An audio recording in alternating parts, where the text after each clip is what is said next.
we are live now.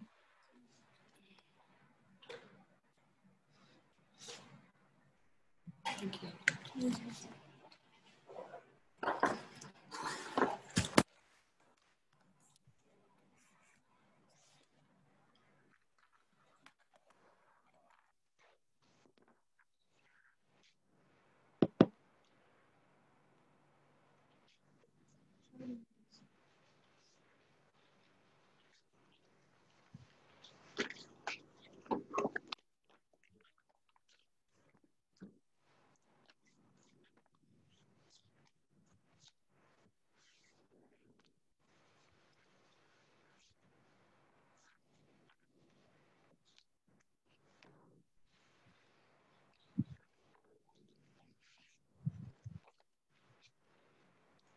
We have.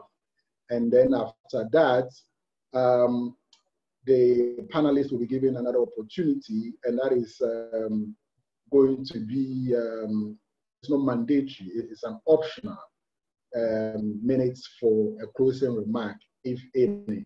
So without much ado, let me quickly introduce our panelists for today whilst we are waiting for the rest to join us. We have Dr. David Appiah, country representative for Westminster Foundation, WFD, Westminster Foundation for Democracy, WFD. So can we have a wave from Dr. Appiah? Can we, yes, Doc, can you say hi so that our participants would see you? Can we have a hi from Doc? Hello, everyone, and it's a pleasure for me to join this small, important occasion. Thank you, Doc. And then we also have in our midst Joyce Nyame. Joyce Nyame is the programs coordinator of Youth Bridge Foundation. Joyce, can we have a hi from you? Hello, Joyce. Hello. Okay, I think Joyce will be having a slight technical challenge. So, sorry. Let me move on to the next speaker, Vera Addo.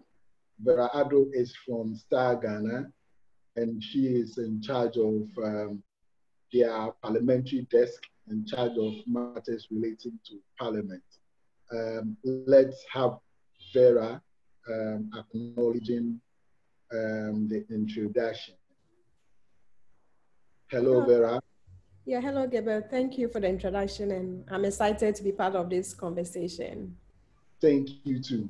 So, Honorable Alex Agyekum is yet to join us. So, as he comes in, we're going to do the introduction. We are also expecting Honorable Wayome to join us in. They're having some challenges, technical challenges with their network. So with that out of the way, with the introductions, and considering that time is also not a very good ally today, we would want to quickly move in to the discussions for today. We want to give the platform to Dr. David Appiah to start with his introductory remarks. Doc, you now have the floor.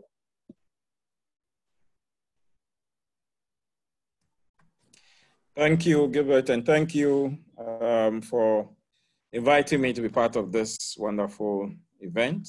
I want to touch on the fact that it's always a pleasure to work on things that concern the youth, because they are very instrumental in the development process of every community. Westminster Foundation for Democracy in Ghana has concentrated on working in Parliament, strengthening parliamentary democracy, and that includes extending that portfolio to our students' parliaments in the various tertiary institutions. To address the topic directly, I would want to touch on, of course, the three realms where the youth participation is of concern to us. One is in Parliament, another one is security, and the other one is elections. Let me start with security. We all are aware that most of these vigilante groups through the political party process comprise mainly of young people, and our young men and sometimes even women are seen as tools of aggression and tools of causing mayhem and all those issues. They are also seen as good foot soldiers because they walk around, they talk, they try to convince people. But one thing that we forget about is that there are root causes why such people easily fall prey to the way they are utilized as tools of destruction. Just because I define the exclusion of Ghanaian youth in three ways. It's a triplet issue. One is that they suffer because of age culturally. Young people are seen as they having to wait till their time. They are the future leaders, and the future can be next 50 years.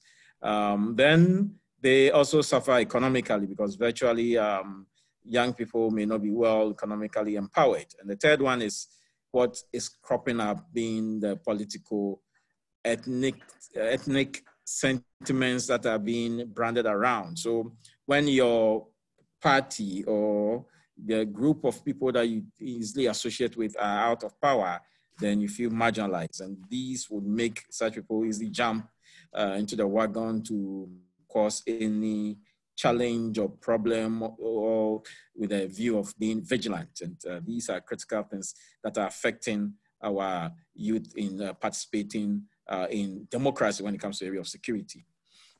For elections, we all know that money is becoming a great problem in Ghana here, where young people are also getting into the mood of wanting to receive money or being paid for everything. The spirit of volunteerism is eroding fast. And so there's a need for a change, because these days people even send somebody to go and post the posters of candidates around, and the person wants to receive some fees. And all these things are really going on, and we need to be very conscious about and find ways of addressing them. At the end of my session, I would just do with some recommendations for all these. The third area is youth in Parliament.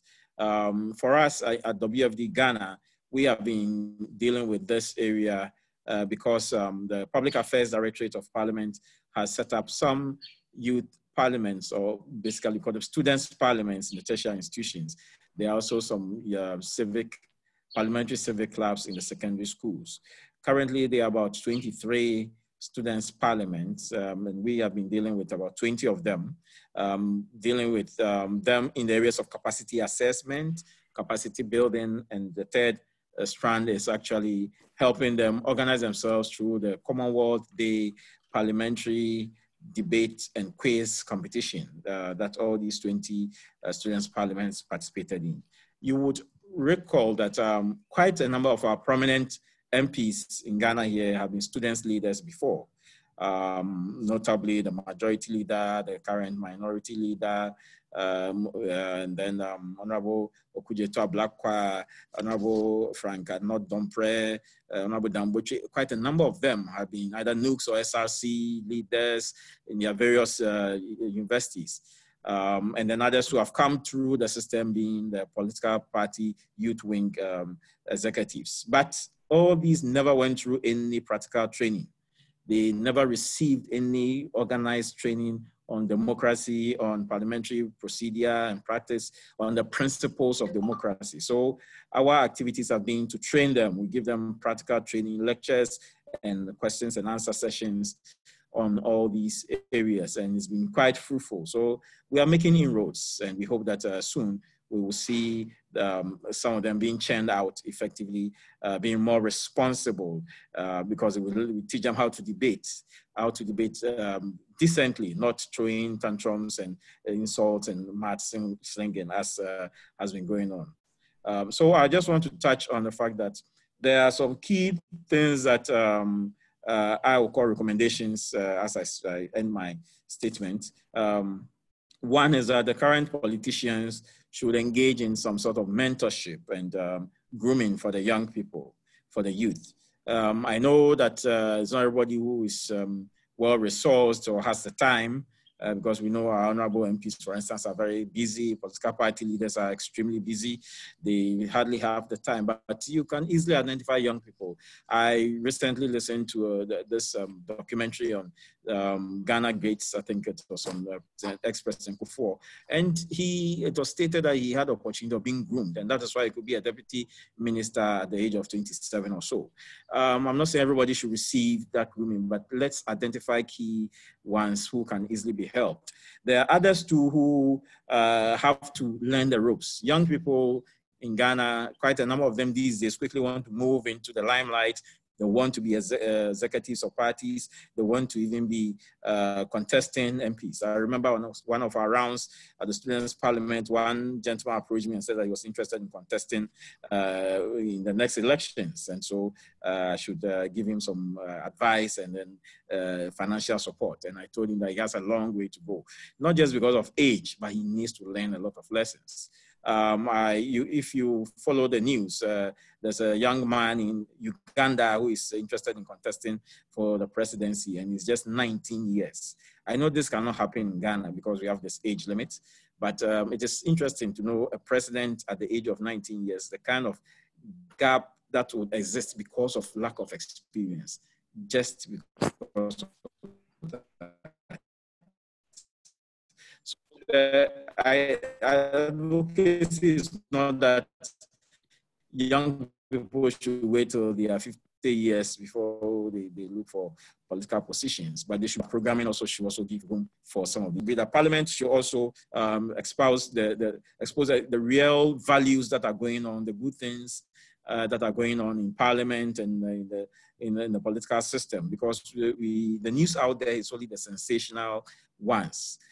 From our rounds, most of the students parliamentarians were of the view that Parliament was full of arguments between the two sides, and they were seen as enemies at each other's neck and all those things. And it translated in the way they were actually communicating during their debates. And we had to correct them and give them good examples. And in fact, show them some videos of how MPs, young people, were actually managing their affairs within Parliament. So all these things are key things that need to be done. If it's also possible, we should up our game in terms of the civic education in our schools, right from the primary. We need to educate young people to really be responsible citizens, to play their roles effectively. Quite a number of us are challenged. We don't even know our political history. We don't know much about, the young people don't know much about the consequences of the various military coup d'etats and all those issues that happened. And then, of course, the political challenges within the various political traditions. All these things need to be espoused to the people for them to understand and appreciate and make informed choices in order to move forward. So this is my submission for this round. Thank you. Thank you very much, Dr. Appiah. So before we continue, we have in our midst Honorable Agyekum, who is a chairman for the Youth Sports and Culture Committee of Parliament.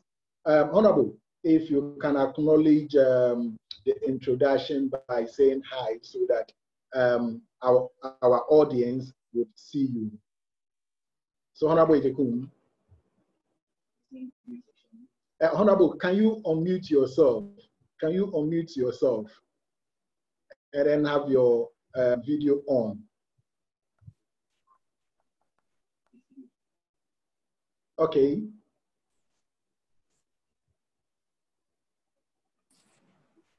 Hello, Honorable.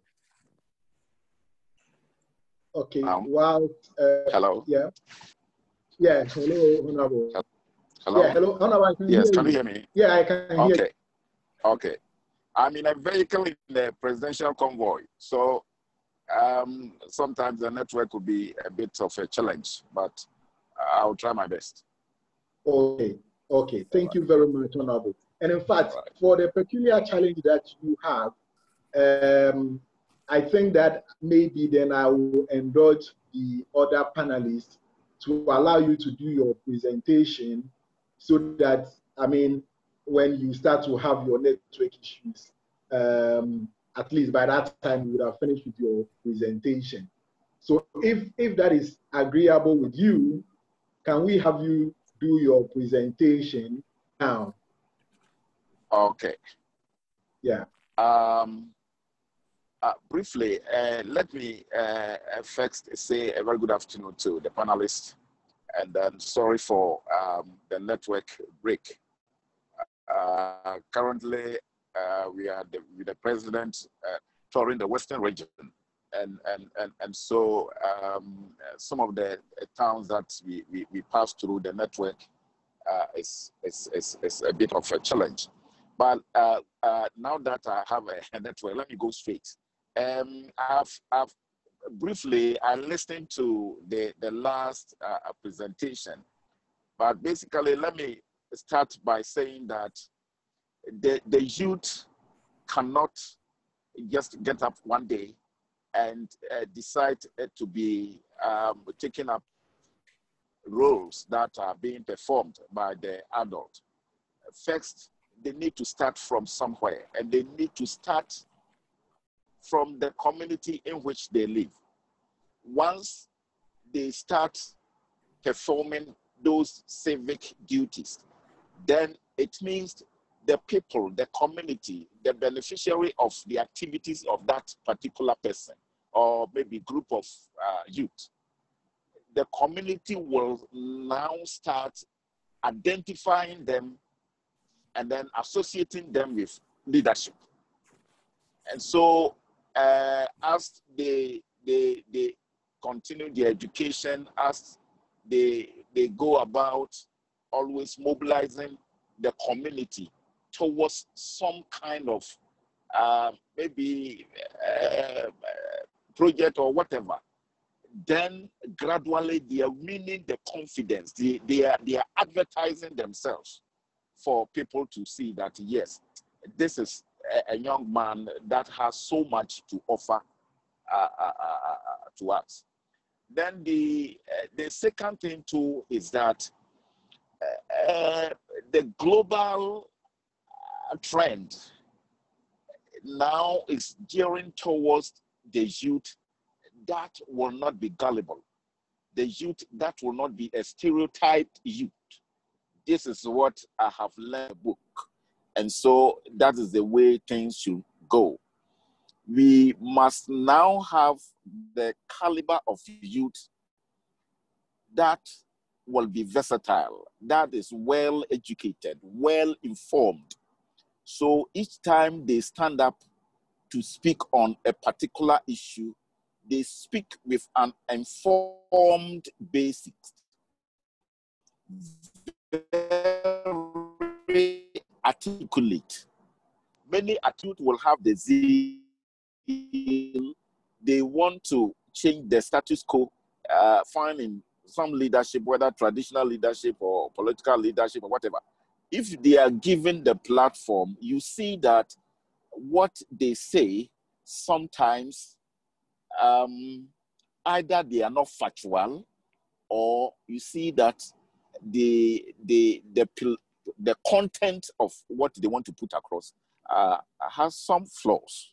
And so my encouragement to the youth is that, yes, we consider them to be the next generation, the next people to take up the mantle, but they cannot do so just by mere wish.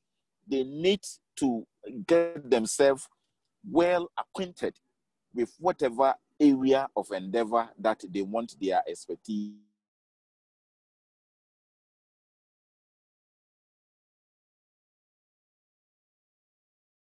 Yeah, I think Honorable is having is what will actually.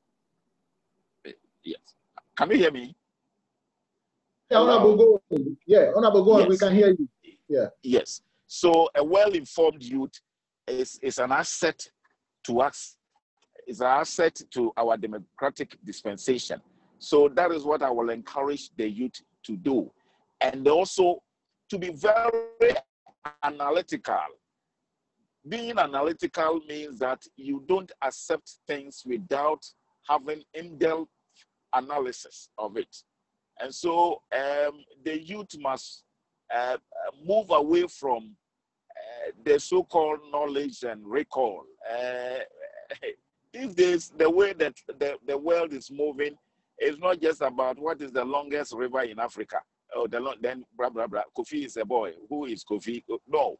We are asking our youth to now move into the arena of synthesis, analysis and synthesis.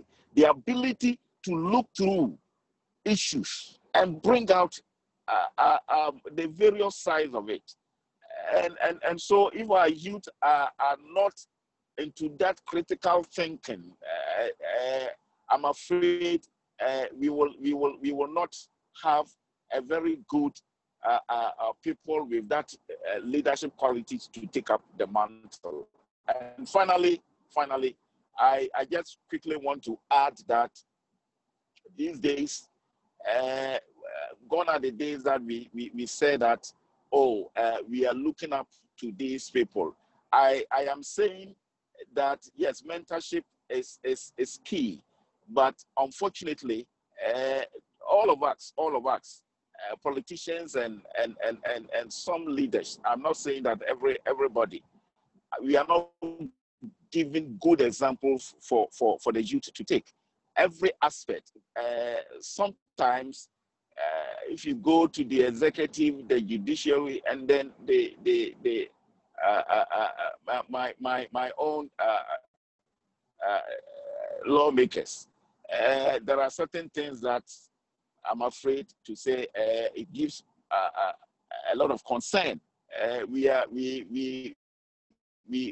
hear of so many things that are not pleasant, and so if we are supposed to be the torch bearers now and then hand over the torch to our youth, then there are so many things that we need to do to serve as example to the youth. And so that part, I wish that we all up our game, the way we react to certain things. For example, we the lawmakers on the floor, the way even presentation of our various debates, how we carry it out.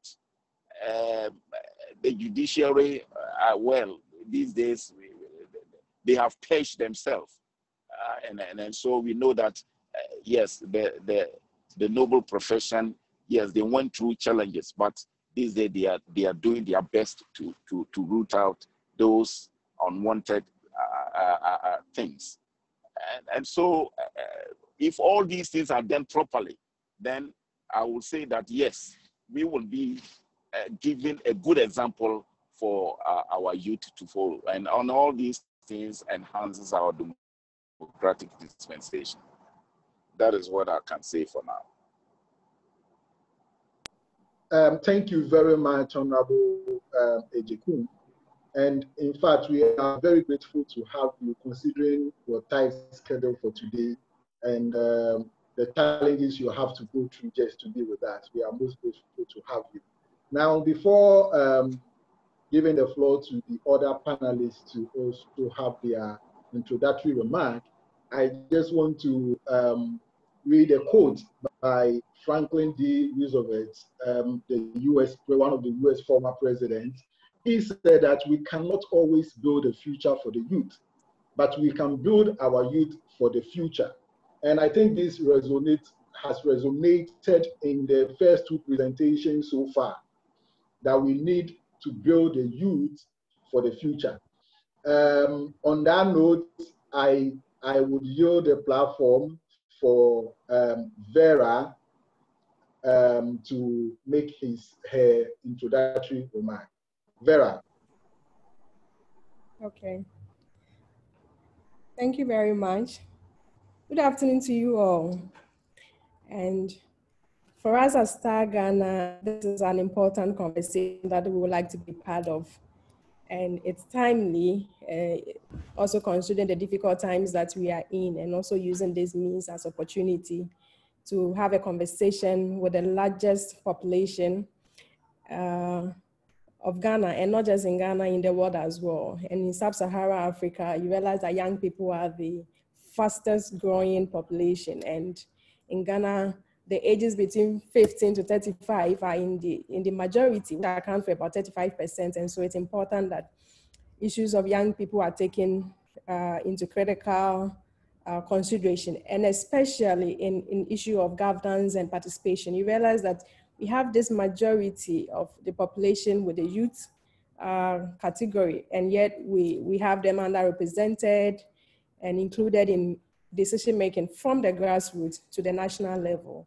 And it is seen in our development. We can't have such vast majority of our population or our resource underrepresented and not taking part in decision-making. And then it entrenches our position in governance, in economic participation as well. So for us as Star Ghana, one of our core mandates, participation and active citizenship, and through that, we have committed to support Parliament of Ghana to enhance their participation in their legislative mandates, oversight responsibilities. And the youth we've identified the youth as one of the main targets.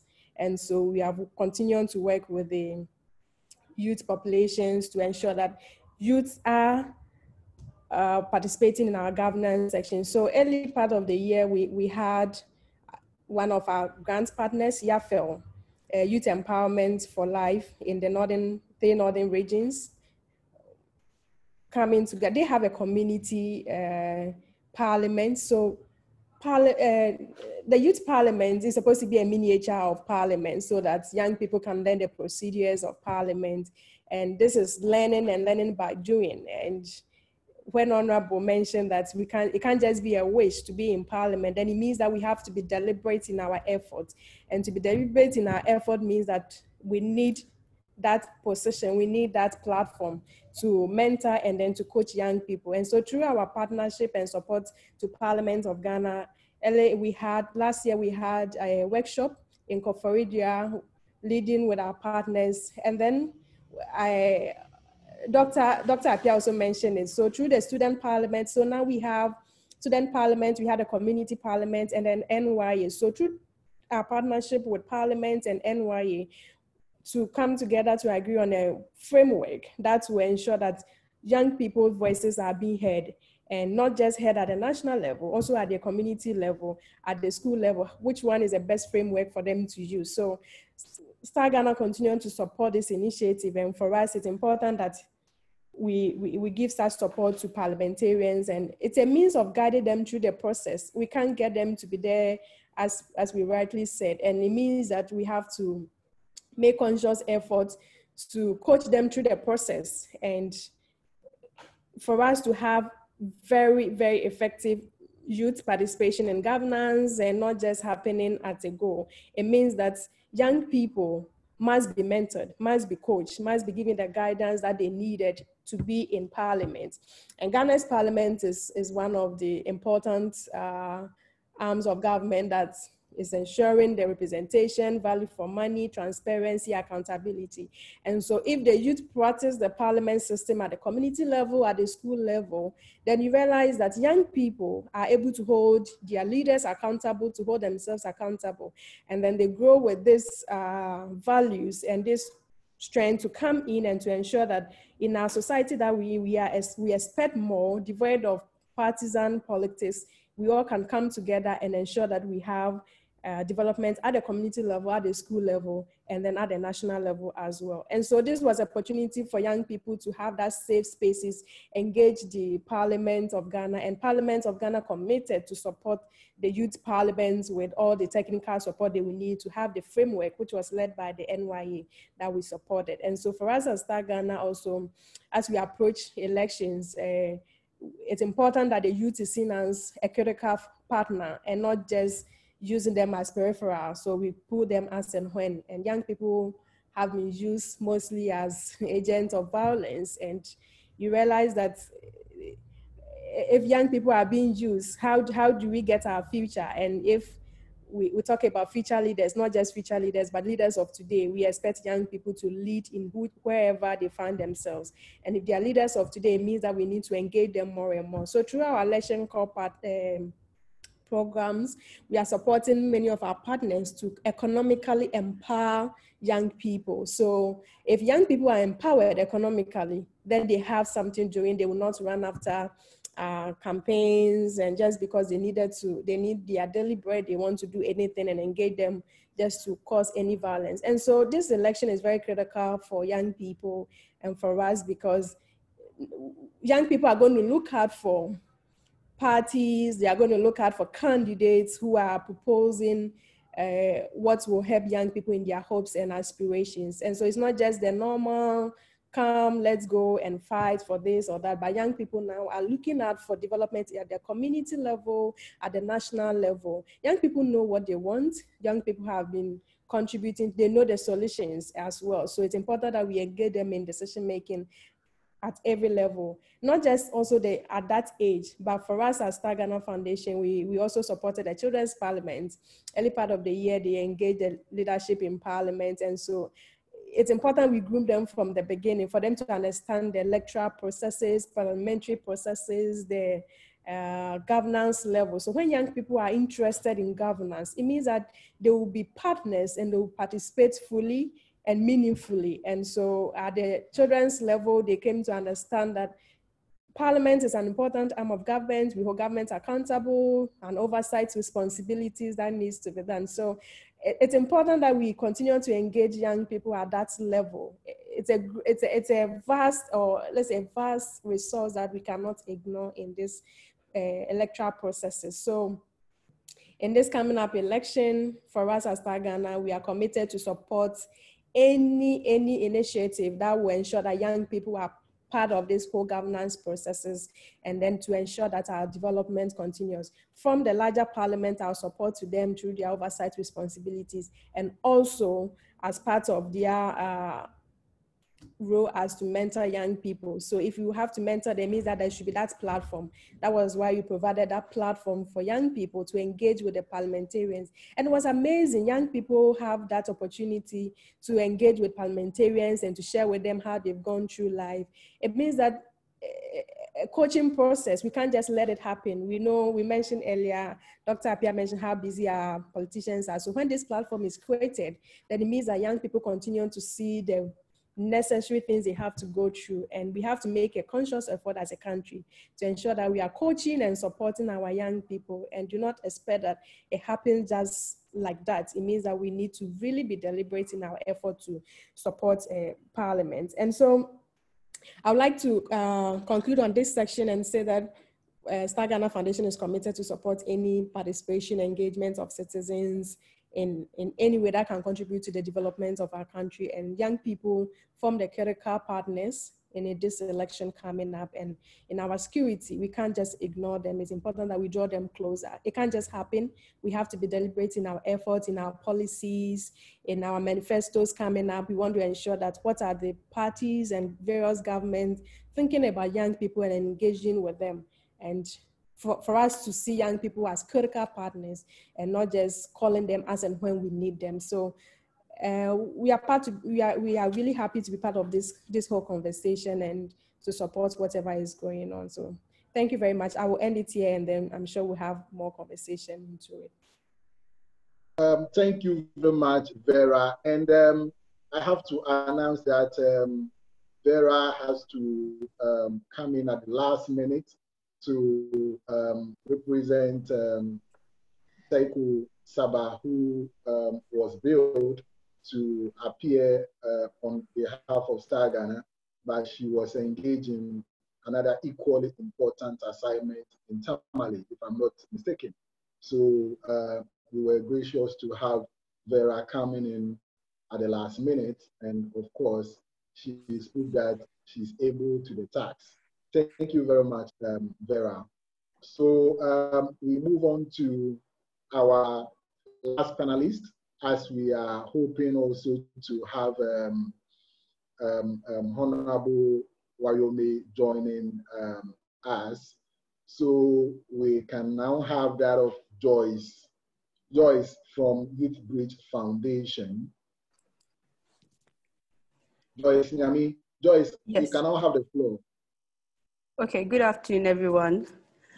Before I start, I just want to let us know that my presentation will be based or structured in 3 components.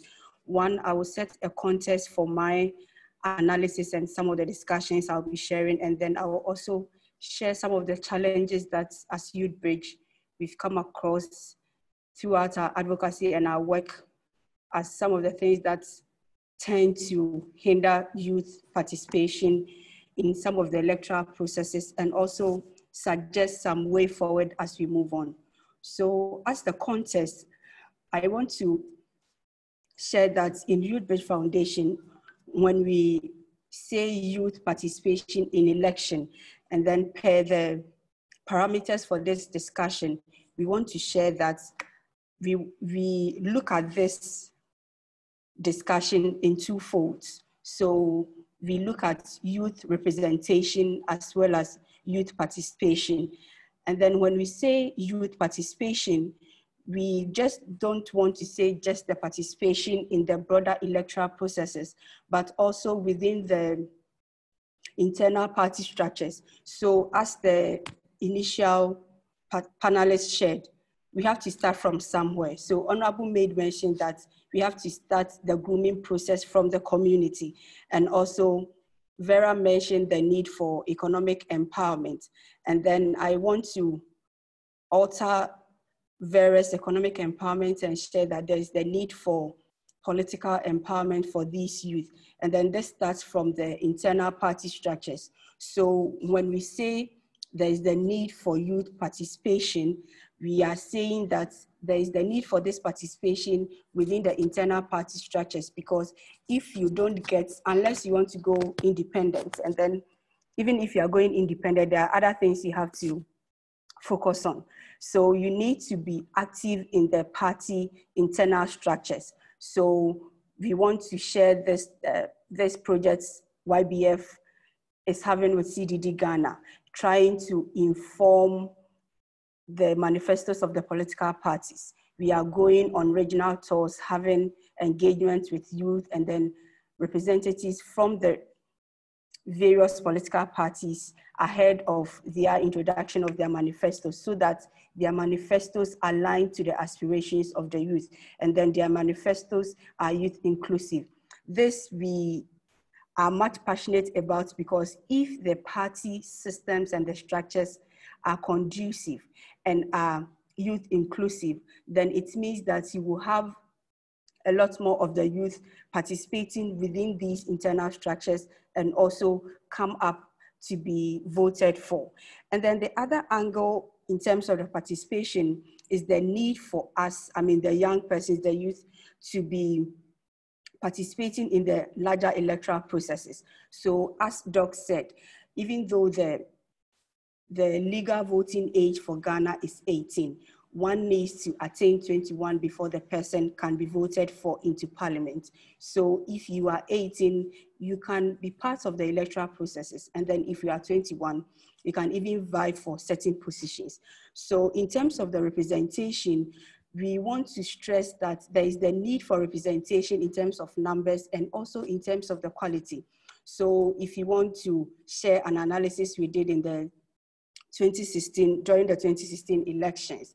So for the youth voter population in 2016, we realized that the youth were over 60% of the whole voter population, meaning that we were more than the other age category in the voter population. So we need to pay attention to, as Vera said, in terms of not being underrepresented.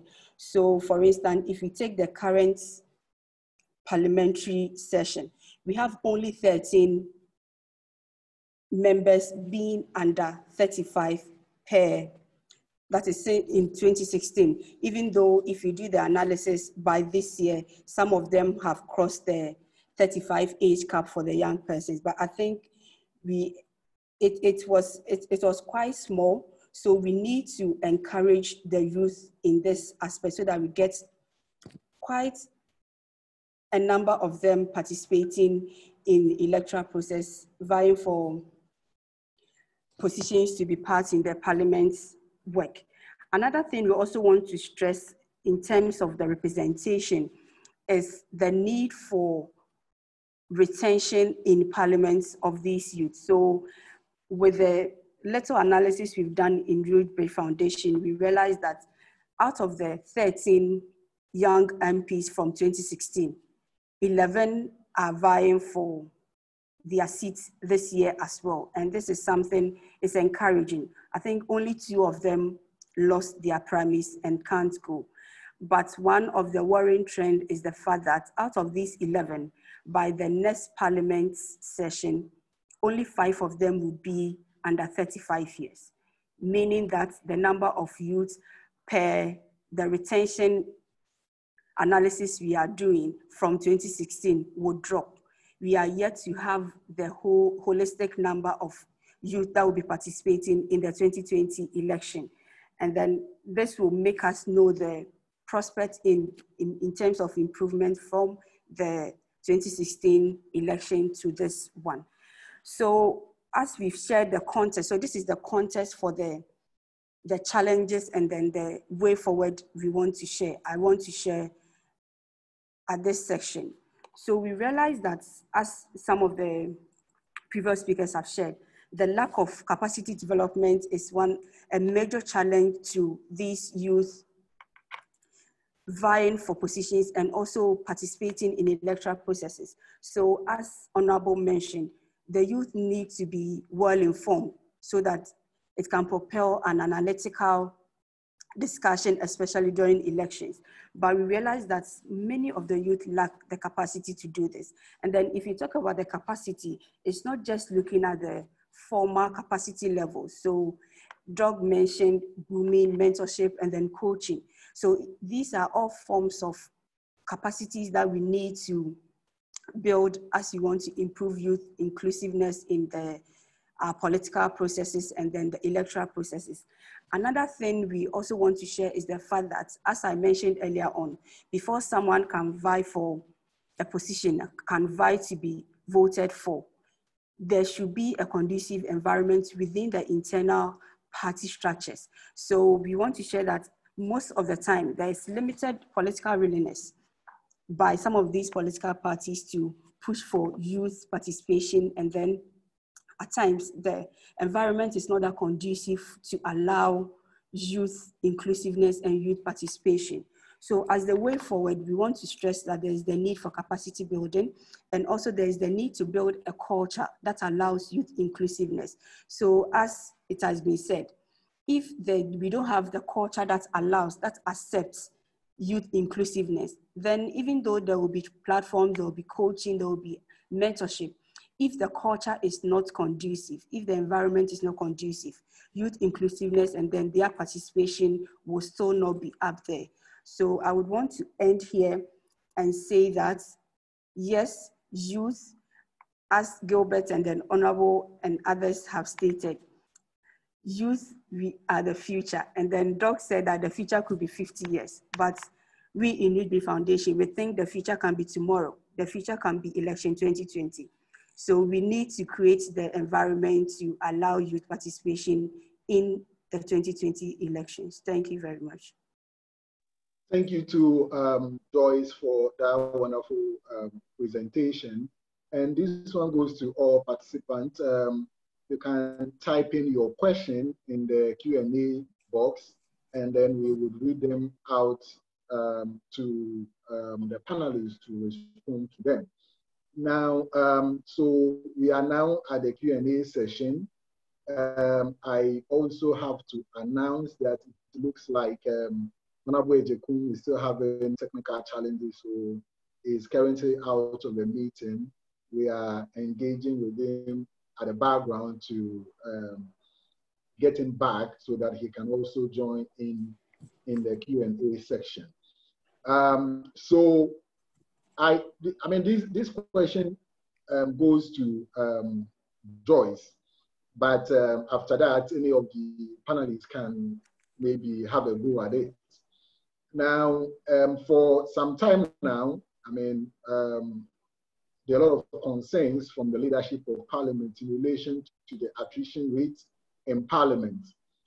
However, there is another school of thought who thinks that the whole idea of attrition rates, of protecting the experienced MPs, is a way of also preventing young people or denying young people the opportunity to be in Parliament.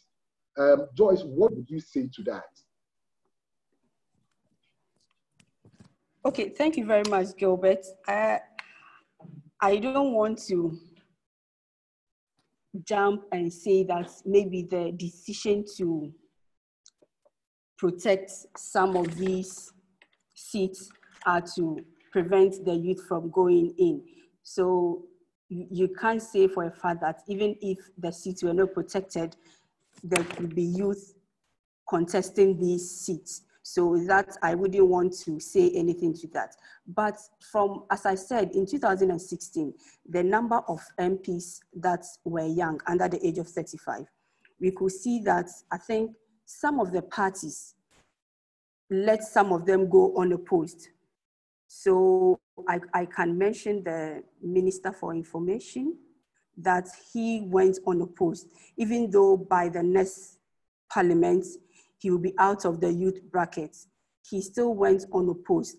So I think it's not just about getting safe seats for the youth. And that is something that maybe as a country, we need to consider getting an affirmative action for young persons into Parliament. So it could be that if we have a young person,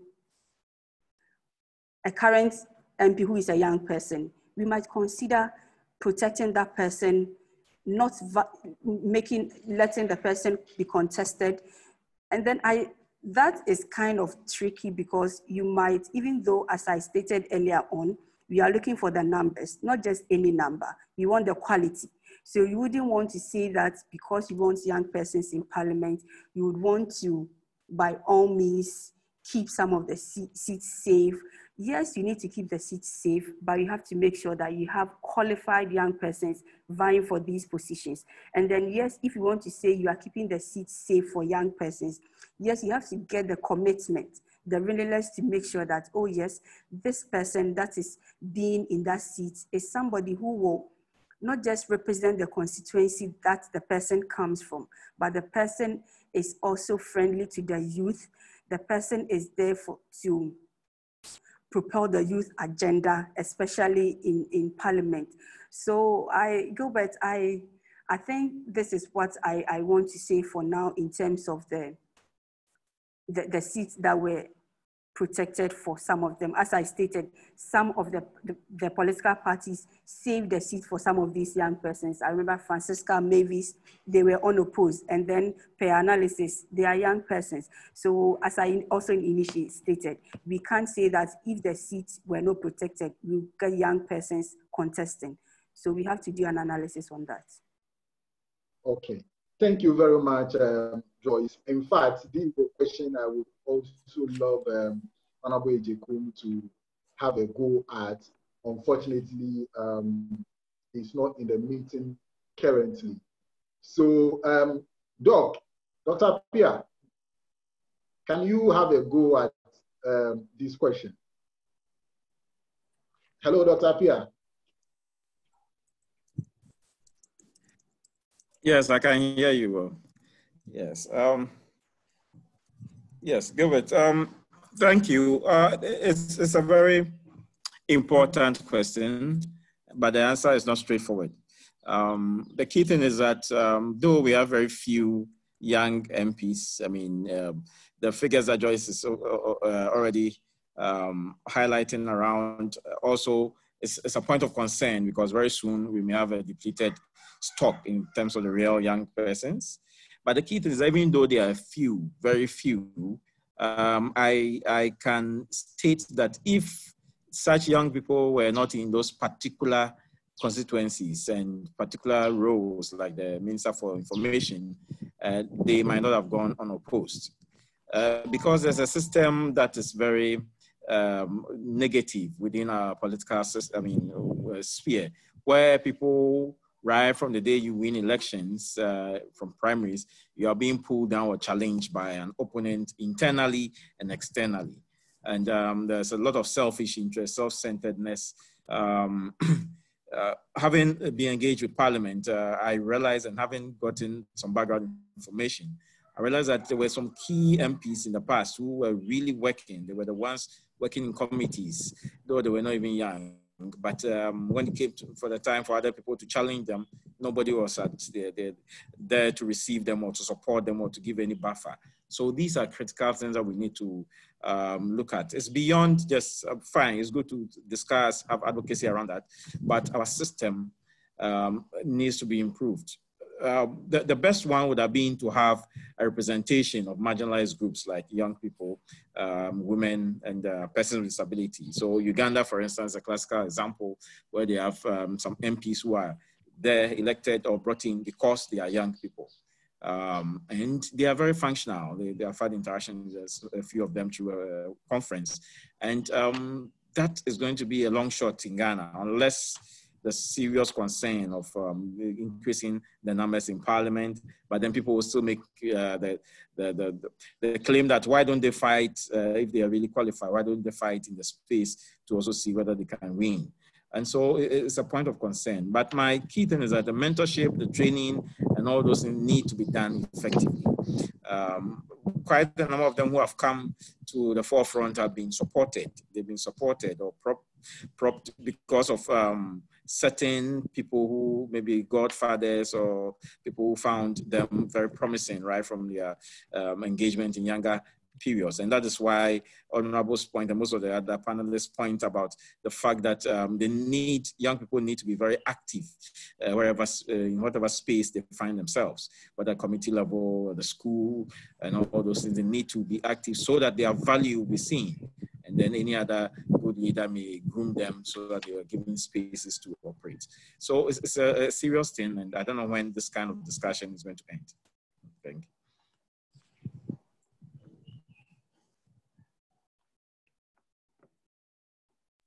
Thank you very much, Doc.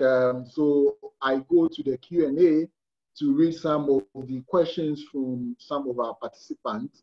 So this one is coming from Joshua Opoku, a second-year student of the University for Development Studies, Nabongo campus. So this is a question. I want to find out what has been done to ensure that the youth at the basic level of education get the necessary education about their ability to develop their leadership qualities. So I don't know, maybe I should read a couple of the questions and then our panelists can have a go at that. Then the second one is coming from Yvonne Boateng. Yvonne Boateng is with MOPA, Ministry of Parliamentary Affairs. And she says, Joyce, thanks you for the candid submission. Have you considered reaching out to leadership in Parliament to have a system in place where MPs mentor youth and prepare them for leadership? And then the last question, before the panelists come in, I think the last two questions is from Melvin Tejan from Sierra Leone. And he said, Joyce, thank you for an analytical presentation. My question is, do you see Ghanaian youth as leaders of today or leaders of the future? Are political parties in Ghana sincere enough in getting young people in Parliament, considering how party symbols are awarded? Then the last question he asked is, don't you think there is a need for safe seats for competent young people in Parliament? So I think this one, Joyce, have answered that. And then the next question is from Emmanuel Asari. Thanks very much for the opportunity. I am, of course, that is the name, Asari Emmanuel, and my question is very simple. The speakers made mention of experience as an important requirement for the youth to aspire for any political portfolios. My concern is with the fact that isn't it possible for a young man or woman to have an experience at a tender age, it looks like we have branded experience with age. But certainly there should be an experienced young man who may even do better than the aged. So why do we attribute experience and political technicalities to age? So these are the questions, and I don't know who would want to go first. Maybe since Vera is yet to, so Vera, can we have you try your hands on the 4 questions, and then after that, the others can also come in. Okay. All right. So, right. When we talk about, Joyce mentioned affirmative action. Why do we need affirmative action? Usually we need affirmative action to address gaps. And so as a country, if we come to the understanding that young people are underrepresented, they form the majority of the population, women are underrepresented. So do we need an affirmative action to address these issues?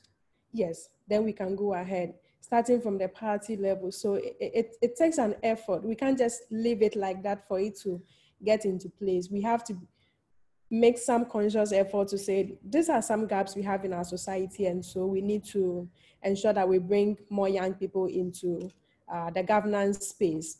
And when we talk about experience, I think we have to give young people the opportunity to serve. Others that have been in Parliament for years were given opportunity, and they've learned over the years and they've become experienced. So I think a young man, someone asked a question about experience. So it's not just about getting all of it. We can't all learn it. We keep learning every now and then. And we learn also by doing it. And the parliamentary procedures keep changing and changing. And so it's important that we give young people the opportunity to make their own mistakes and also to learn. And that is why when we say learn and gain experience, it's not only by going through a number of years, but the youth parliament system is a way for the young people to abreast themselves and to know how does the system actually works. How do we get into such spaces? How does one get there? How is the procedures are done in the house? And so just to build a confidence level of these young people. It's not the same, it's just a miniature. So when young people go through these processes, they build their confidence level, they're able to understand this whole process. And so when they are in such spaces, they don't find themselves wanting. So it's important that we actually put in such steps, such measures to ensure that these young people understand this process from the community, from the school level, and to ensure that we get young people to be in there as well. So as we ensure that young people's capacities are being built, for me as a young person, I also want to add that we have to build our own capacities too as young people. We need to find the spaces, we need to engage more, we need to ask questions, we need to read, and also participate in the electoral processes. We can't stay back and then just watch how it goes. We need to ensure that we are making conscious effort. For me as a young person, I serve in the local assembly in my district, in Wasa East District. And it was such an experience for me to be part at that local level. And you realize that development starts from there. And so I want to encourage young people, let's just get into it. The national level is great. You are a member of parliament. Being an assembly member for me is also another great thing. The development is directly to the people. You get impact, you impact people directly, you get to know them. And so it's important that we encourage young people. We build our own capacities, we ask questions, we go by reading and understanding that we have to take it. Nobody is giving it to us. If they are not giving it to us now, we are calling for affirmative action. It is not happening now. What do we do as young people? We ensure that we are participating. And when you participate, and yes, young people have been there and they've proven themselves. We have the young people, members of parliament, and their colleagues are no better than them. I'm not saying they are doing something different, but they've gone through the processes and things have changed. Now with education, with technology, young people could equally do whatever the adults are doing. It's cultural issues, how we've been socialized to think that decision-making at that highest level is meant for the elders. And so when a young person enters there, you are being shouted out that, hey, you need to keep quiet. Who called you? You don't have to speak when others are speaking. But as we keep growing, you realize that these are kids, these are cousins and nieces at home.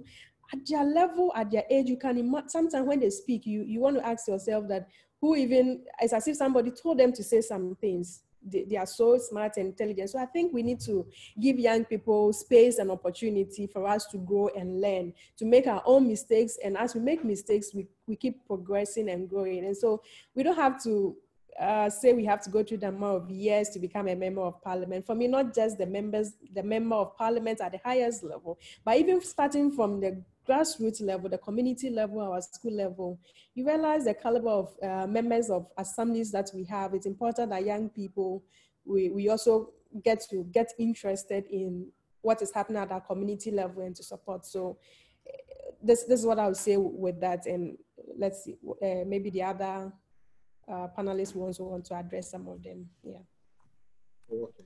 So, Doc, yes. Dr. Appiah, can we have your say on the questions asked? All right. Vera, thank you for setting the pace for this. I would attempt to answer some of them, not all of them. I just want to touch on, I think that the fifth one that came after Gilbert, you've read out all that. That's about monocracy. Monocracy in politics, in elections, in party activities has come to stay, but we all don't want it to stay. And you'll be surprised to note that for WFD, we had conducted a cost of politics research. The study was actually started with 4 West African countries, Ghana, Nigeria, Sierra Leone, and Senegal. And then we zoomed in to get the Ghana perspective. And we had a lot of interactions with some of the MPs, in fact, the top MPs and everybody else.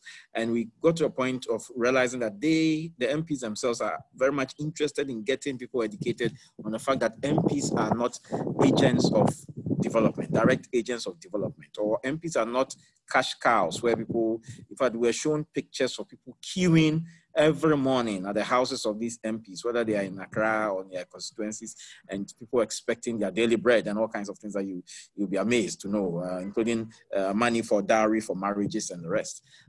We've come to a point of seeing that we need education, but who starts that education? Because these MPs are also, if I could say, they are not empowered to go out there to campaign and say that henceforth don't come to us for money and this and that, because then they are going to be branded as if we are push you into this role, you are now coming to tell us how to manage the situation.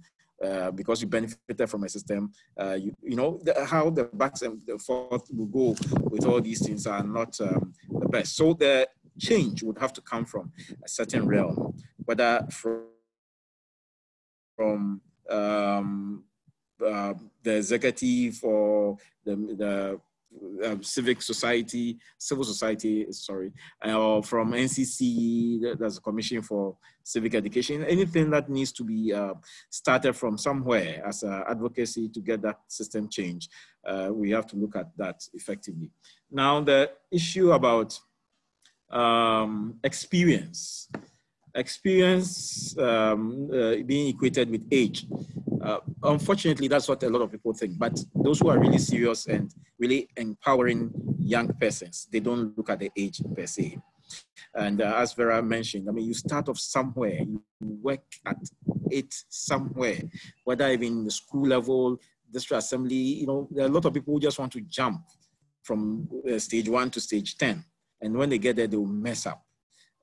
So age is not something that should be disregarded, but the ability to learn what you're going through, picking up the skills, learning the ropes at every level, sacrificing, volunteerism, and then sitting under the feet of people, male and female, to learn, to pick up lessons from them.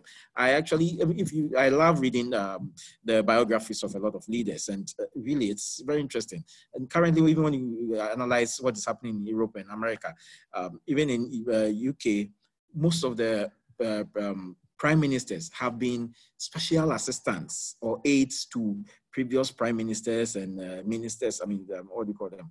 Yeah, the ministers of state and the rest. So they were there just starting as a political aide, you know, writing speeches, doing things, and later came to, you know, so they fled, and David Cameron and all those people, they actually started from somewhere. They were not born with a silver spoon in their mouth. They didn't just pluck out of the sky and say, I want to contest for this position. They went through the modalities, just like what someone like Dr. Pakwesi Ndum did in Ghana here. I mean, his story has not ended, but it would have been the best, going back to the grassroots to be an assembly member, and later became a member of parliament, and then of course a minister of state, and now contesting for the presidency. Yeah, you know, such things. You don't just jump from a certain place and just expect that everybody should open doors for you. So these are critical areas that we need to. And unfortunately, people just use the age to kick people out, but you have to prove yourself. You have to stick on. Then on the educational system,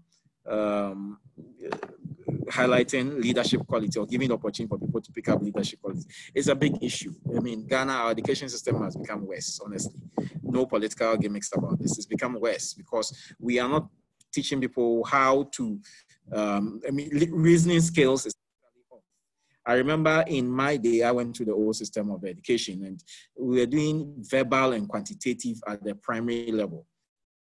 These days, where are those things? I mean, and that's not even, that's just basic. There are serious reasoning skills that are going on in the British system, in the US system, and other educational system that people need to pick up. I mean, you just go for the syllabus or the book from any of the schools in Ghana here that's doing the Cambridge system, and then you'll be surprised at basic things, how to write a story, you know, all those things we are not being taught, and we are just doing chew and pour and presenting all kinds of things. Practical application is totally absent. But the leadership skills, beyond the reasoning skills, we also have ethics. And I, having schooled, gone through all the system, through the tertiary level of my education, I had not come across any subject on ethics till at the master's level. And even for the master's level, for me, I actually missed it out because it was just introduced at the last minute. It was when my wife went to do a similar course that I really saw books on ethics being taught and used in Ghana here. And so having gone through all this system, nobody taught me ethics. And how do you expect people to come out ethically right, doing things, learning, I mean, being sincere, being transparent and everything else? I mean, this is really something that's very serious that we need to consider. So whether it's the Ministry of Education's fault or is the advocacy for education that's not being really flamed or fanned enough, or it's actually the Ghana Education Service or the syllabus, it's something that we can discuss, but we need to improve upon that system very, very much. And of course, the informal sector of leadership training also is very key. What is going to be developed at every level, very key. The last point is, yes, our party is sincere about giving space to young people. I think that this is coming from the gentleman from Sierra Leone. When you do a proper analysis of the current situation in Ghana, it's not the best, but there's been some inroads. So we all know that quite a number of the party executives of the two major parties, NPP and NDC, are young. They may not fall directly within the youth age bracket as under 35, but they are relatively young. All these deputies, general secretaries, and youth organizers and national organizers and the rest, they're really hovering around, maybe oldest would be around early 40s. Yeah, but the space. Years ago, you have to be 60 and above before you're having a key party, a national party executive. And those things are changing, but we still need to push, and we need to push. So these people have gone through the ropes of learning. They have gone through the system. They started somewhere. They lost some elections, and then they got into the system of being pushed and pushed and pushed, and finally they are there. So we need to look at all those things critically. But my last point is that youth empowerment or youth political participation has a long way to go in Ghana. Just like the similar story with female or gender parity or participation that we want to push.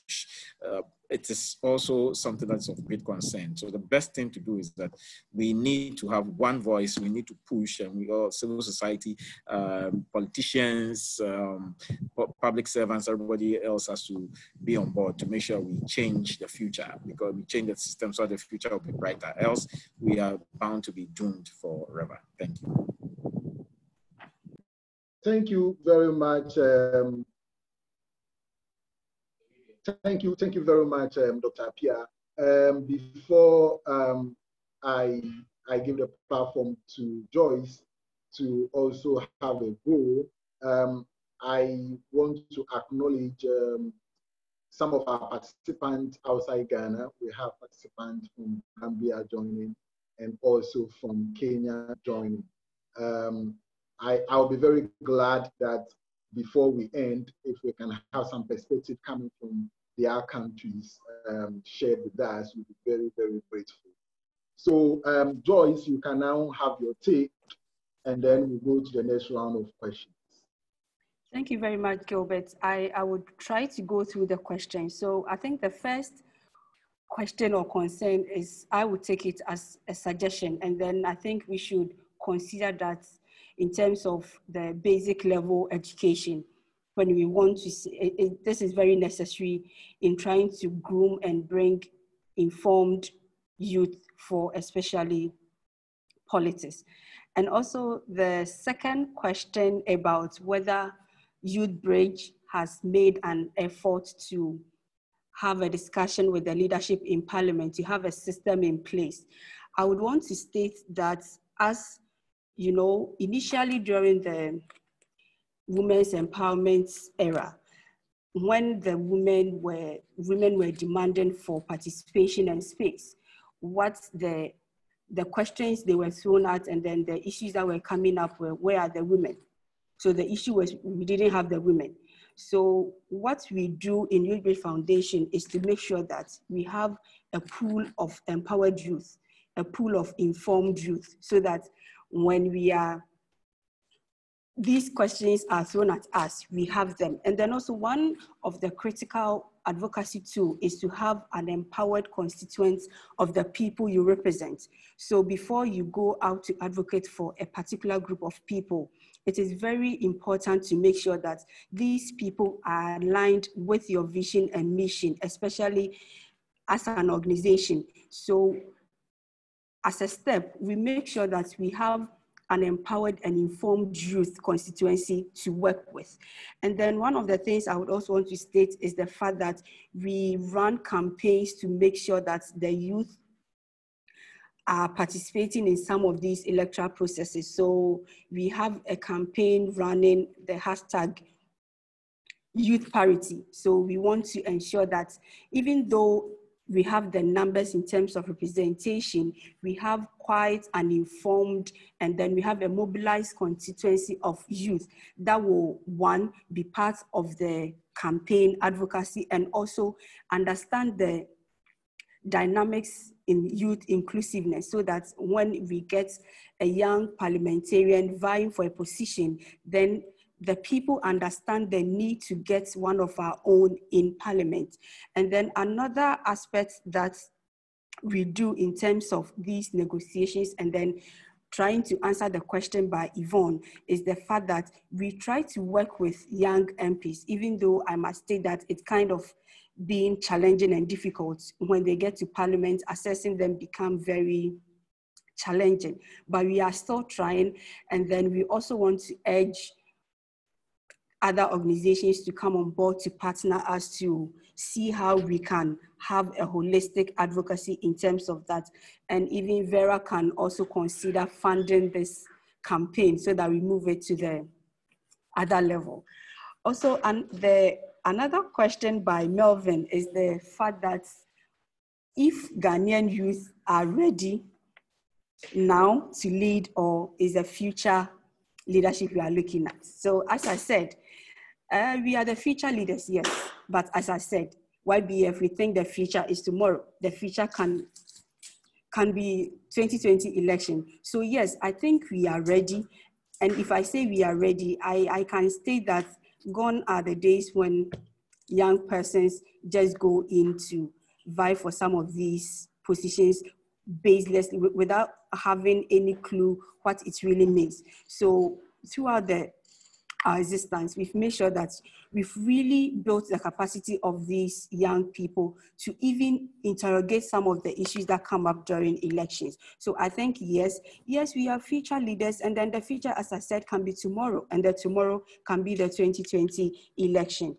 And then the need for safe seats, I think I answered this, so I would want to go to the other question, whether political parties are being sincere enough in getting the youth. So I would want to express that I can't say for a fact, or I don't even know how we can measure their sincerity, but what we are demanding, what Youth Bridge we are advocating for, is a culture that allows their inclusiveness, that allows their participation. So whether you are sincere, and I don't know how we can measure the sincerity, but what you are saying is we just need us to be there. So we need to be there. I don't want to say they are being sincere or not being sincere. You might never know, as you can't measure. So we need to really get them there, and also make sure that, as I said, we are not just sending anyone there. The person who is going to represent us is well informed, and then the person is accountable to the constituency back. So that is one of the things, and then the strategies that Youth Bridge, we always insist on, that as we empower the MP, the young parliamentarian, to go, we empower the constituency to hold the young parliamentarian accountable to them. So yes, you are there on party ticket, but you are accountable to the constituency back home you are going to represent in parliament. I want to also touch on the issue of experience. I think one of the questions was about whether experience comes with age or not. It doesn't come with age. So as I shared earlier on, in Ghana, if you attain 18 years, you can vote. But unless you are 21, you cannot vie for any political position. So talking about the experience, we can have processes and interventions to make sure that, yes, the youth from 15 years are part of these electoral processes. So till you are 21 and then you can vie for a position, then you will have all the experience that they need to get to be able to participate meaningfully in elections, and also provide the needed assistance for yourself as a young person, and also for other youth in other constituencies. And if I say in other constituencies, not just based on your party colors, but if we are looking at the youth, so if there is any challenge in youth participation, I don't think it's different when it comes to any of the political parties.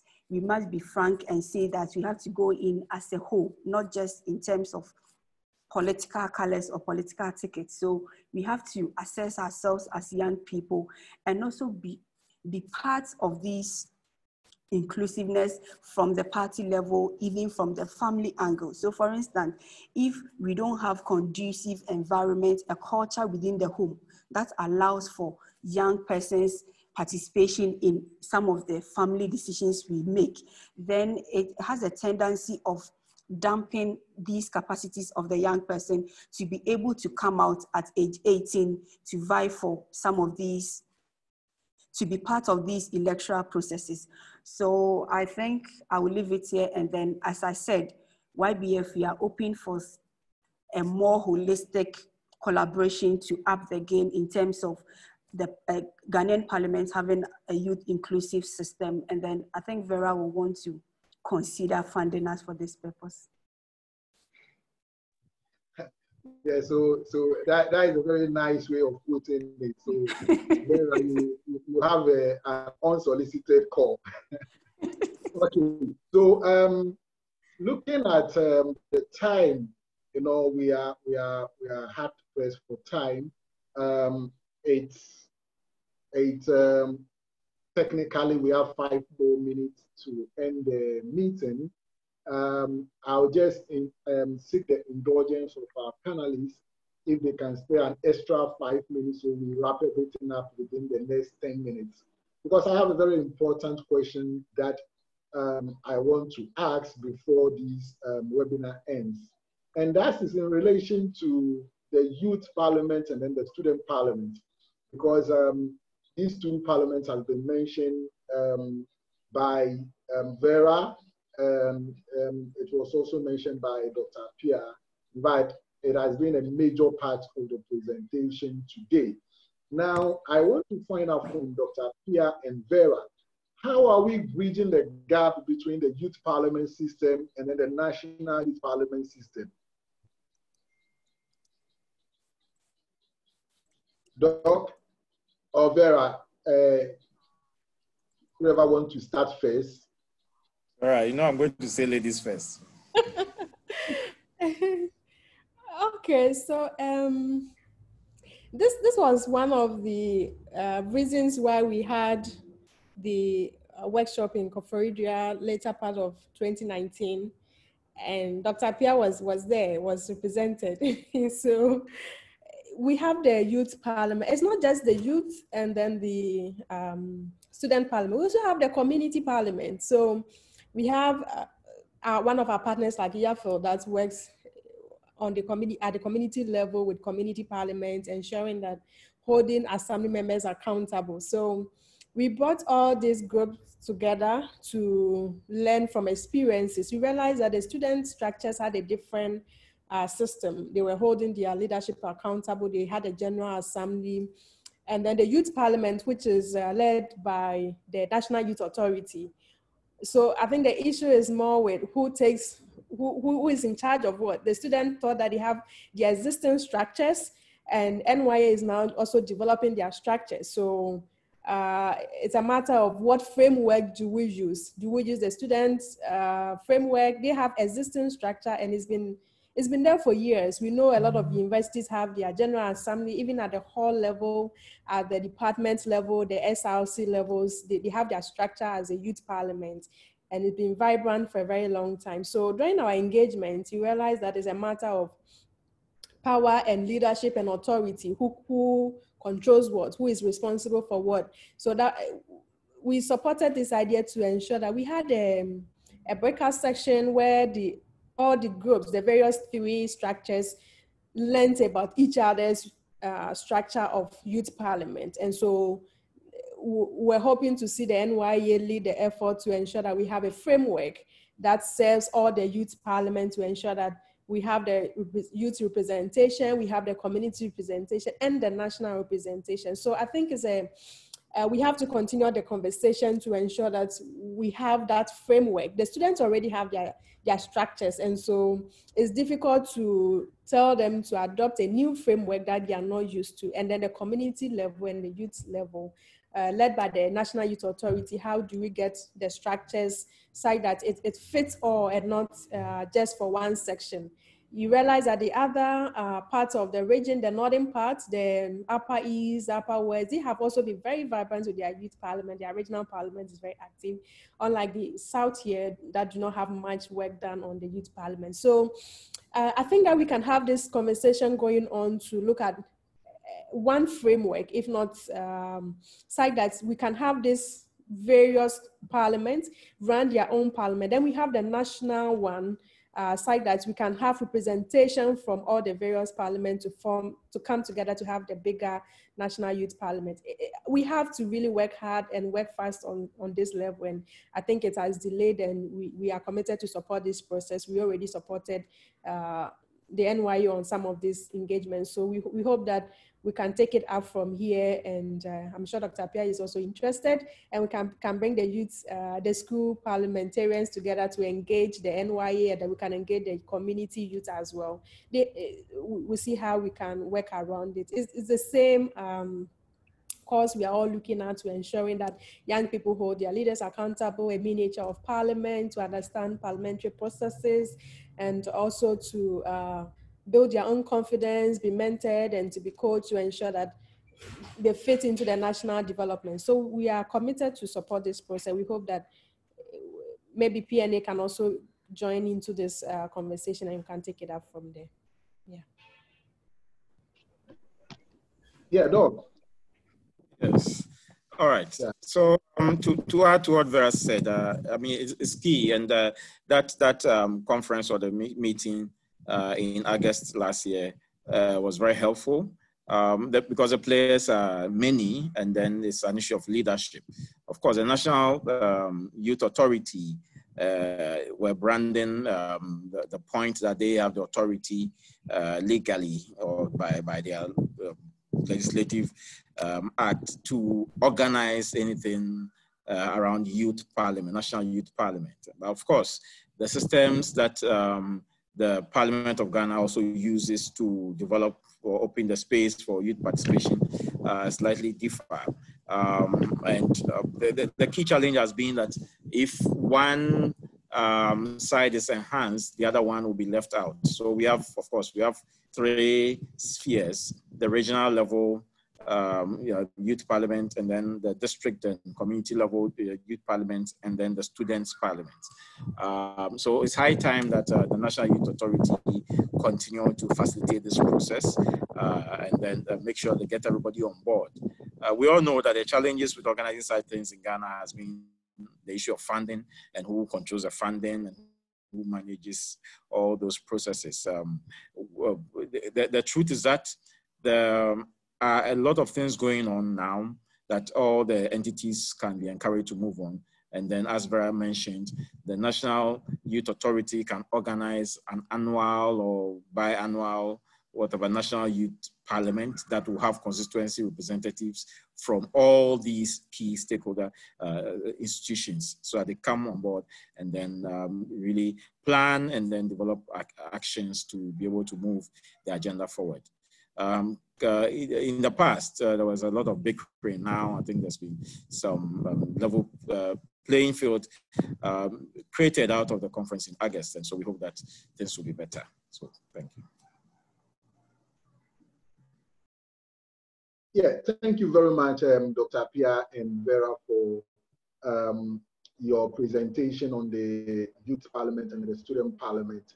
In fact, it's one of the areas that we are very super excited about, and we've been working on that particular area. In fact, we are willing and ready to offer our expertise and exploits in that area. We can learn from best practices.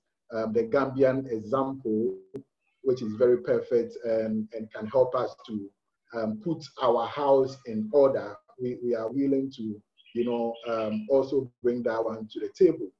Because at the end of the day, if you look at it closely, the whole objective is to imbibe in the youth the spirit of consensus building and also the culture of democracy.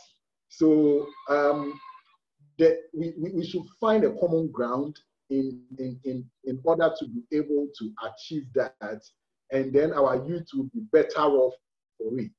Okay, now, though our time is almost up, there is a contribution from Kenya that I want to read, and then with the indulgence of the House, I think there was another last question, and I think that maybe I should ask so that the participants will also feel part of the event. So let me read the comment first, and this is from Alex from Kenya. Alex is with Zalendo. It's a parliamentary monitoring organization in Kenya. And he says, it is very refreshing to hear the emphasis.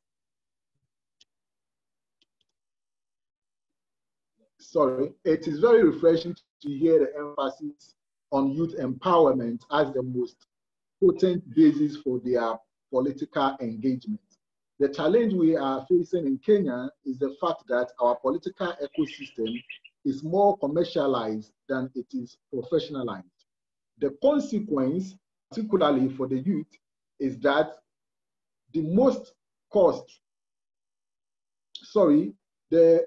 consequence of the youth sorry, I'm having technical challenge. The consequence, particularly for the youth, is that the cost is highly prohibitive for the majority.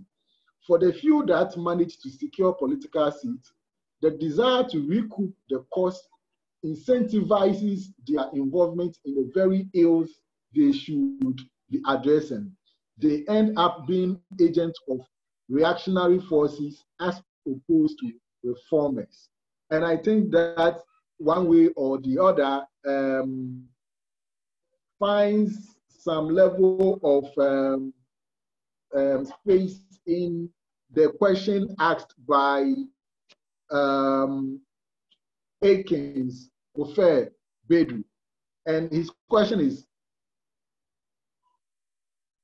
are we not encouraging, as we encourage the youth to get in, have we also considered how the youth who are in position are becoming corrupt?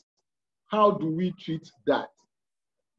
So in your closing remarks, if you can just address this issue. Of course, that of Alex is more of a contribution, and if you have something to add to that, but that of Akins is a direct question. So in your closing remarks, if all of you can have a go at it. So we are starting from with, let's start with Joyce. Gilbert, I didn't get the last question. So the Akins question, let me go to the chat. A minute.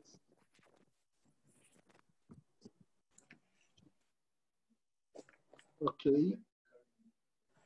So it says, as we encourage the youth to get in, that is to get to Parliament, have we also considered how the youth who are in position are becoming corrupt?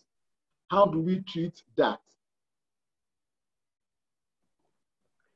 Okay, thank you very much. I think in an attempt to answer this question, I just want to share that if you know that you've been appointed or you are representing a constituency in Parliament, and then you might have had a conversation around the things you need to achieve as an MP. I think even though the possibility for these corrupt actions are very unpredictable, if you know where you are and then where you are going to, you might have all the strength and also the conscience to try not to be corrupt. So in an attempt, I would say that yes, there are some of them in Parliament are corrupt, and then this also comes back to the capacity of the youth to demand accountability from these representatives. So if the youth are empowered, they are informed, their capacities are built to demand certain things from the people that represent them, I think it will put these representatives on their toes, and then some of these things will be things of the past. And in conclusion, I just want to state that the youth is an asset, and then the youth, that is what YBF stands for. We are an asset, and therefore there is the need for a conscious effort to invest in youth development. Thank you.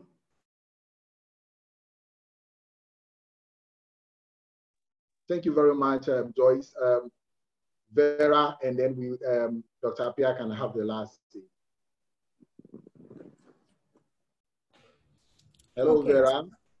Yes, hello. Okay, so also on Akins's question on corruption, I'm sure it's not only the young people. We have a lot of corrupt politicians and leaders out there. And for us as young people, we have to understand how much corruption is costing us as a country, and the need for all of us to ensure that we take responsibility and ensure that we don't waste our resources, and whatever position we are given, we protect it to ensure that it trickles down to all. And so when you are given the opportunity to serve, you have a responsibility to protect the public purse. And so not just to allow us to go in, and not just only the young people, but wherever we find ourselves in every aspect of our lives as leaders, we have to ensure that we have a responsibility to protect the public purse, and also to ensure that we enhance development at every point. I would like to also mention that we need a national youth policy as a country to fast track the process. I'm happy to say that Star Ghana Foundation support the process. I know it's ongoing, supported NYA to put together that national youth policy. We need the policy to serve as a guide, as a framework for youth development.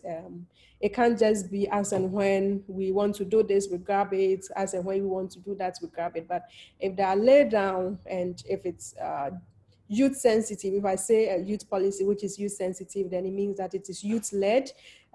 Youth are part of the process. It's based on research and also the associated resources and budget that needs to accompany it to ensure that the youth are empowered. And when you talk about empowerment, it's holistic approach, so that we have those processes to ensure that young people participate in the process from consultation to the implementation stage. And so we hope that the NYA will lead this process to ensure that we have a national youth policy reviewed and active to serve as a guide for all the government that will come to follow it through. And also to talk about reintegration. When you talk about the National Youth Parliament, the youth, the old and the young people, we need to have a way that the old is reintegrated into society. So as they leave Parliament, as young people want to enter into the Parliament space, that gap, that bridge, such that young people are mentored, older persons are also able to impact knowledge onto the younger ones to ensure that they take it on up there. So the issue of mentoring and coaching, we continue to support the process to ensure that we empower, not only even in Parliament. You realize that in all aspects of our lives, we need to ensure that we support ourselves, we grow together. And then young people, I will encourage more young people to go into politics. As we approach the elections, let's participate, let's be interested, let's be curious about what is happening in our country, what policies are ongoing, because whatever decision that is taken now will affect us in the near future. So we can't just let it go like that. We should be interested in our political systems, how the governance is going. Let's keep on reading and empower ourselves as young people and participate in all the decision making. So I would like to end here and say Star Ghana is still committed to ensure that active participation and inclusion of all citizens, especially young people at all levels. And so hoping to work together with all of us to ensure that. Thank you. Thank you very much, Vera. And Doc, you have the last say. Hello. Yeah, hello, Doc. Yes, okay, all right, thank you. I just want to mention that the issue about corruption is of a great concern, because the fabric of society, unfortunately, has changed to the point that we are, of course, adoring or making sure that glamorously people who acquire money or wealth, whether we know about their background or not, are still being praised. They're giving the front rows at functions and all those issues. And so people are now moving helter-skelter to find resources, whether they do it rightly or through wrong means. The system we have in place also is not discouraging those things along the side. Where a gentleman I know who started work in the public sector, one day was called by one of his bosses and told that, gentleman, young man, the way you are working, making sure that you deal with the documents assiduously, if you don't take time, you will break down. So this was a warning given to this young man to make sure he slows down, he begins to move into the system and develops certain character traits and everything else, just like how the old folks or people around have been already doing. And this is typical of whatever is going on. So you will be encouraged to become corrupt. You will be told that do this, cut corners, do A, B, C, D. And so even when we build the foundation at the school level, when they come to the work side, that is where the challenge is going to come up. So it is something that we need to have strong advocacy against and make sure that those things do change. For us, then there are also issues about the pension system in Ghana. Of course, people are concerned about their retirement because currently the SNAIT and everything else that we have, it's not enough. So people are thinking of how to cut corners to save money to be able to secure a better future.